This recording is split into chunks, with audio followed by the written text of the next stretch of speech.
नमस्कार. महाकाली काळोबाई दरबार रुपाई तोळगावमध्ये तुम्हा सर्वांचं स्वागत आहे. मी तुमची उमा पुजारी.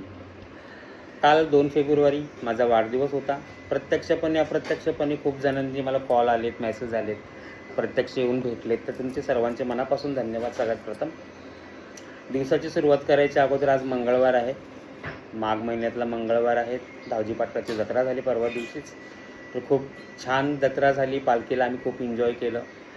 काही गुरुबहिणी होत्या, माझ्या गुरुतुल्य माणसं भेटली. खूप एन्जॉय केला आम्ही मित्रमैत्रिणींनी मिळून. तर चल, आजचा एक विषय घेऊन आले मी, एक छोटासा. कारण बऱ्याच जणांचे ना असे मला कॉल आलेत की ताई माझ्या नवऱ्याशी माझं पटत नाही आहे. म्हणजे माझा नवरा माझं ऐकतच नाही आहे आणि माझा नवरा सासू सासऱ्यांचंच ऐकतो, किंवा तो काही त्याचं बाहेर अफेअर चालू आहे. तर असे मला भरपूर जणांचे कॉल आले. तर त्यासाठी हा व्हिडिओ बनवते मी एक छोटासा.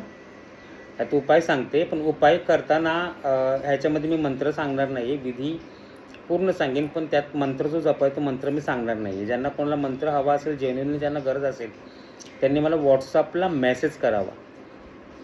आणि मला भेटायला येतानाही किंवा माझ्याशी बोलण्याच्या अगोदर तुम्ही डायरेक्ट व्हॉट्सअपला अगोदर मेसेज करा. संपूर्ण माहिती वाचून घ्या, त्याच्यानंतरच मला कॉल करा. आणि सारखा कॉल करून त्रास पण देऊ नका. कृपया माझी विनंती आहे तुम्हा सगळ्यांना, फॉलोअर्सना, माझ्या चॅनलला माझ्या लाईक करा, प्लीज फॉलो करा, कमेंट करा, सबस्क्राईब करा. फॉलोअर माझेही वाढू द्या जरा. आणि तसेच तुम्ही कुठून माझे व्हिडिओ बघतायत ते कमेंटमध्ये सांगा. आता इथून पुढे मी कमेंट तुमच्या येथील त्या कमेंटला मी नक्कीच रिप्लाय द्यायचा प्रयत्न करेन. तर असो, उपाय सांगायला मी सुरुवात करते. तुम्हाला त्यासाठी एक 5 वस्तू लागणार आहेत. मध लागणार आहे तुम्हाला, देशी मध, शुद्ध मध. दुकानातलं मध चालणार नाही. तुमच्या समोर जर कोणी पोळ्यातलं तुम्हाला मध काढून देणार असेल तर ते मध, आणि ते मध जितकं नवीन असेल, म्हणजे एकदम ताजं असेल, तेवढा त्या उपायामध्ये चांगला प्रभाव पडेल. त्यानंतर तुम्हाला दोघांचे फोटो लागतील, स्त्री आणि पुरुष, म्हणजे जे तुम्ही आहात, तुमचा नवरा बायको, दोघांचे रिसेंटली फोटोच्या छोट्या कॉप्या घ्यायच्या आहेत तुम्हाला. त्यानंतर लागणार तुम्हाला 5 बिब्बे लागणार आहेत. भिलावा बिब्बा पूजेच्याच दुकानात सहज भेटतो. एक काचेची तुम्हाला छोटीशी कुपी लागणार आहे, बाटली छोटीशी काचेची. ठीक आहे. या 5 वस्तू तुम्हाला लागणार आहेत. 4-5 वस्तू लागणार आहेत तुम्हाला. काय करायचं, तुम्हाला मध आहे ना, ते त्या काचेच्या बाटलीमध्ये, कुपीमध्ये तुम्ही जारमध्ये भरून घ्यायचं तुम्हाला, पूर्ण काठोकाठ, जेवढे तुमचे फोटो भिजतील एवढे. आणि ते तुमचे दोन्हीही फोटो, दोघांचेही फोटो, नवरा बायकोचे दोघांचेही फोटो, बायकोच्या फोटोच्या पाठीमागे लिहायचं माझं नवऱ्यावर खूप प्रेम आहे. नवऱ्याच्या फोटोच्या पाठीमागे लिहायचं आहे की माझा नवरा माझ्यावर खूप प्रेम करतो. हे दोन्ही असे शब्द तुम्हाला लिहायचे त्या कागदावर पाठीमागे फोटोच्या.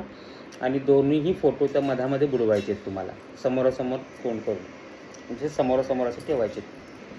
ठेवल्याच्या नंतर तुम्हाला काय करायचं, झाकण लावून द्यायचं. झाकण लावल्याच्या नंतर ती तुम्हाला कुपी जी आहे, तुम्ही बाटली जी भरणार आहात, ती बाटली तुम्हाला घेऊन जायचे पिंपळाच्या झाडाखाली.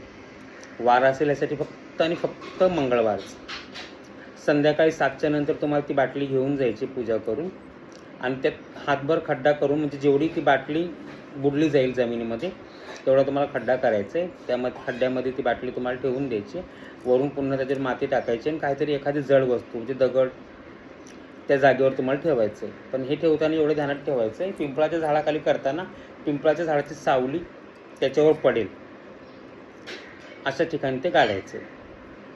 ठीक आहे. उपायासाठी मंत्र आहे, तो मंत्र तुम्हाला 21 वेळा जपायचा आहे, 11 दिवस रोज, 3 अगरबत्त्या लावून. तर ज्यांना कोणाला मंत्र हवा असेल त्यांनी मला मेसेज करावा, कॉल करावा, व्हॉट्सअपवर मेसेज करा. तुमचं कारण सांगा, तुम्हाला कोणासाठी काय करायचं आहे ते. मी तुम्हाला नक्कीच मंत्र तो प्रोव्हाइड करेन. धन्यवाद. थँक्यू. पुन्हा एकदा सांगते, माझ्या चॅनलला लाईक करा, कमेंट करा, शेअर करा आणि सबस्क्राईब करा. धन्यवाद.